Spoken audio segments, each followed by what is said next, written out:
Salam damai sejahtera di dalam Tuhan kita Yesus Kristus. Shalom, selamat pagi dan semangat pagi. Jumpa kembali dalam renungan kita untuk hari ini, renungan harian kita 20 November tahun 2020. Sebelum kita dengarkan firman Tuhan, mari kita tunduk kepala dan kita berdoa. Ya Tuhan Allah Bapa di sorga, kami rindu untuk dengarkan pekabaran firman Tuhan di dalam renungan harian pagi ini. Tuhan memberkati pekabaran firman Tuhan jadi berkat dalam hidup kami. Terpujilah namamu Bapa, dalam nama Yesus kami sudah berdoa. Amin. Renungan kita hari ini dengan judul Keluar dari Babel. Keluar dari Babel. Dan ayat inti Wahyu 18 ayat 4. Pergilah kamu, hai umatku, pergilah daripadanya supaya kamu jangan mengambil bagian dalam dosa-dosanya, dan supaya kamu jangan turut ditimpa malapetaka-malapetakanya. Sekali lagi, Wahyu 18 ayat 4. Pergilah kamu, hai umatku, pergilah daripadanya, supaya kamu jangan mengambil bagian dalam dosa-dosanya, dan supaya kamu jangan turut ditimpa malapetaka-malapetakanya. Saya melihat malaikat-malaikat bergegas-gegas hilir mudik di surga, turun ke bumi dan kembali naik ke surga, mengadakan persiapan untuk kegenapan beberapa kejadian penting. Kemudian saya melihat malaikat hebat yang lain diperintahkan supaya turun ke bumi untuk menyatukan suaranya dengan malaikat yang ketiga dan memberi kuasa dan kekuatan pada pekabarannya. Kuasa dan kemuliaan besar diberikan kepada malaikat itu, dan ketika ia turun, maka bumi pun teranglah dengan kemuliaannya. Terang yang menyertai malaikat ini menembus kemana-mana. Ketika ia berseru dengan dahsyat, dengan suara yang nyaring, sudah rubuh Babel, kota besar itu, dan ia telah menjadi tempat kediaman roh-roh jahat, dan tempat bersembunyi semua roh najis, dan tempat bersembunyi segala burung yang najis dan yang dibenci. Pekabaran tentang kejatuhan Babel, sebagaimana yang diberikan oleh malaikat yang kedua, diulangi kembali dengan tambahan yang menyebutkan kejahatan yang telah masuk dalam gereja-gereja sejak tahun 1844. Pekerjaan malaikat ini datang pada saat yang tepat untuk bergabung dalam pekerjaan besar terakhir, pekabaran malaikat yang ketiga, ketika pekabaran itu mengembang menjadi seruan nyaring. Maka dengan demikian umat Allah dipersiapkan untuk berdiri pada saat pencobaan yang tidak lagi mereka akan hadapi. Saya melihat suatu terang besar berada di atas mereka, dan mereka bersatu dengan tiada gentar, memberitakan pekabaran malaikat yang ketiga. Malaikat-malaikat disuruh untuk membantu malaikat yang hebat dari surga itu, dan saya mendengar suara-suara yang terdengar di mana-mana. Pergilah kamu, hai umatku, pergilah daripadanya, supaya kamu jangan mengambil bagian dalam dosa-dosanya, dan supaya kamu jangan turut ditimpa malapetaka-malapetakanya. Sebab dosa-dosanya telah tertimbun-timbun sampai ke langit, dan Allah telah mengingat segala kejahatannya. Tampaknya pekabaran ini merupakan tambahan pada pekabaran yang ketiga, menggabungkannya sebagai seruan tengah malam yang menyertai pekabaran malaikat yang kedua pada tahun 1844.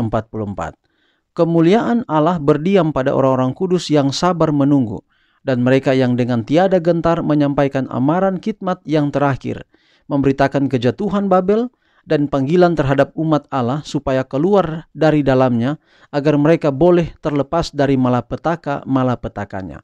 Terang yang bersinar ke atas orang-orang yang sedang menunggu menembus ke segala penjuru, dan mereka yang berada di gereja-gereja yang memiliki suatu terang yang belum mendengar dan menolak tiga pekabaran itu, mengikuti panggilan itu lalu meninggalkan gereja-gereja yang jatuh.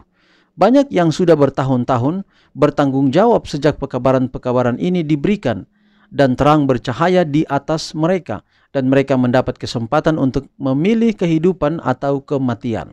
Ada yang memilih kehidupan lalu berdiri di pihak mereka yang sedang menunggu Tuhan mereka dan memelihara segala hukumnya. Jadi saudaraku yang kekasih, renungan kita untuk hari ini dengan judul Keluar dari Babel. Ini mengutip Wahyu 18 ayat 4, juga mengutip beberapa isu penting di kitab Wahyu, yaitu terkait dengan Babel. Babel ini adalah simbol daripada kehidupan duniawi. Dan Babel ini tidak memiliki tujuan atau simbol kepada kehidupan yang baik. Babel ini menunjukkan kehidupan yang tidak bagus, kehidupan yang selalu dalam dosa. Kita ingat dalam Kejadian pasal 11 tentang menara Babel. Dan dari situlah kitab Wahyu menjadikan sebagai rujukan bahwa Babel itu berarti kekacauan. Kita ingat dalam Kejadian pasal 11, pada waktu setelah air bah, orang-orang yang takut dengan kebinasan akan air bah, mereka membuat menara yang tinggi. Inilah disebut dengan menara Babel. Padahal dalam kitab Kejadian juga telah mengumumkan bahwa bumi ini tidak akan pernah dibinasakan oleh air. Itu tergambar dari pelangi.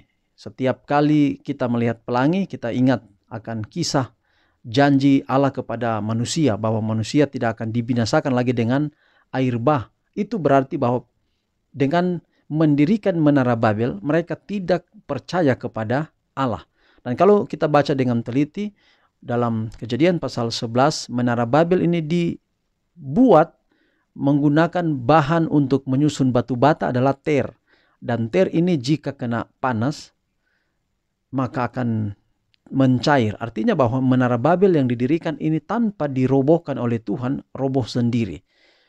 Maka amaran kepada kita untuk pagi ini adalah keluarlah dari Babel. Keluar dari Babel adalah keluar dari cinta akan dunia ini.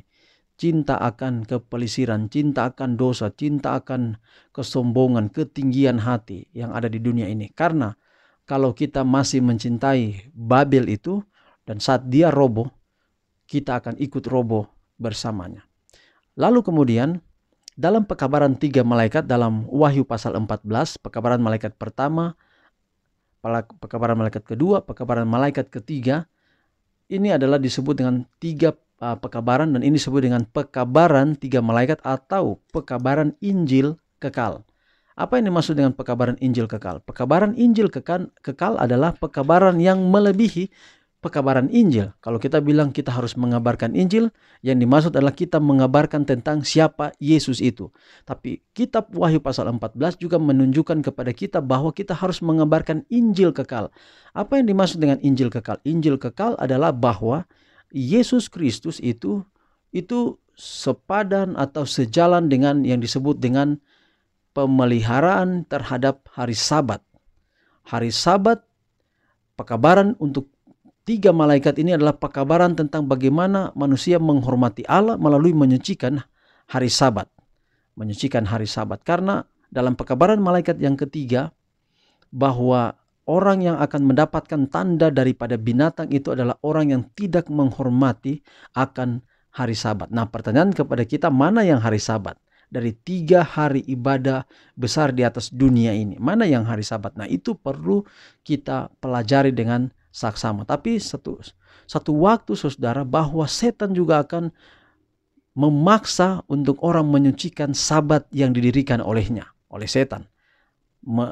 Ini adalah tandingan kepada Sabat yang didirikan oleh Tuhan di atas dunia ini. Itulah sebabnya kita memiliki pilihan. Dan panggilan kepada kita adalah kita harus keluar dari kekacauan, dari Babel yang kacau itu.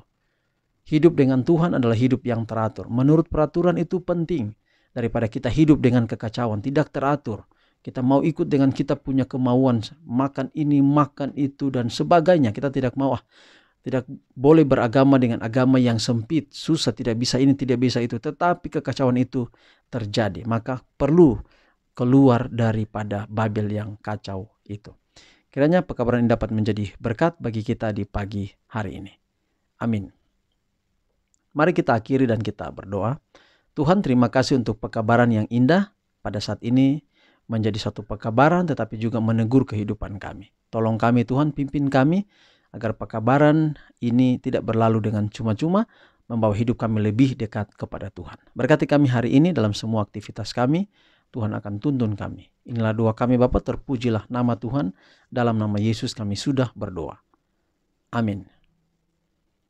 Demikianlah renungan harian kita untuk hari ini. Tuhan memberkati kita. Sampai jumpa di ibadah kita besok. Shalom.